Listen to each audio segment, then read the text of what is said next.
जय श्री राम। श्रीमद् भगवद गीता 7:11 बलं बलवतां चाहं कामराग विवर्जितं धर्मा अविरुद्धो भूतेषु कामोस्मि భరతర్షభా బలవంతులలో కామరాగరహితమైన బలం నేను, ధర్మానికి విరుద్ధం కానీ కామం కూడా నేనే.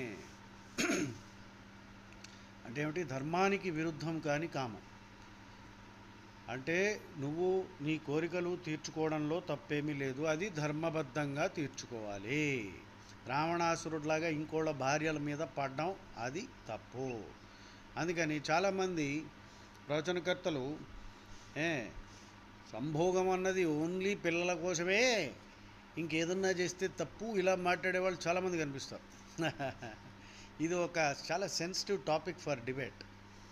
నిజంగా అలా అయితే భగవంతుడు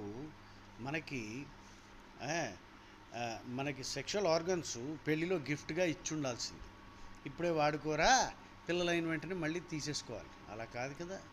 అందుకని పెళ్ళైన తర్వాత కామం సహజం, అది దేవతలు కూడా ఆనందిస్తూ ఉంటారు. ఇప్పుడు నేను చెప్పేది ఏదో రజనీషో ఓషో చెప్పినట్టుగా ఉందేమో అని మీకు అనిపించవచ్చు, కానీ ఇక్కడ కృష్ణుడు చెప్పిన తర్వాత దీనికి తిరుగులేదు. బలం బలవతాం చాహం కామరాగ వివర్జితం.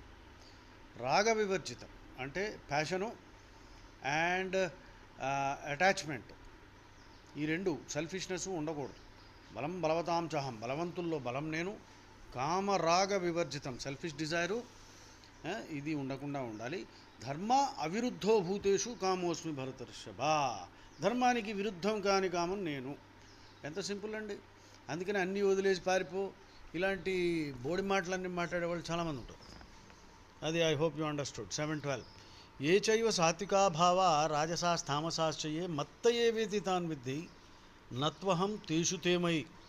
సాత్విక రాజస తామస భావాలన్నీ నా నుంచే ఉద్భవిస్తాయి, కానీ నేను వాటిలో లేను. 7:13 త్రిభిర్గుణమయైర్భావై ఏభిః సర్వమిదం జగత్ మోహితం నాభిజానాతి మామేభ్య పరమవ్యయం. మూడు గుణాల వల్ల మోహితమైన ఈ జగత్తు నన్ను గుణాలకు అతీతమైన తెలుసుకోదు. అచ్చా, మాయ. ఇక్కడ త్రిభిర్గుణాలంటే సత్వ రజస్తమస్సు. ఈ మూడు ఏమిటి? మాయ యొక్క కాంపనెంట్స్ అన్నమాట. మా అంటే నో, నాట్, లేదు. యా అంటే ఉన్నది, లేనిది ఉన్నట్టు కనిపిస్తే మాయ అన్నమాట. అది ఇక్కడ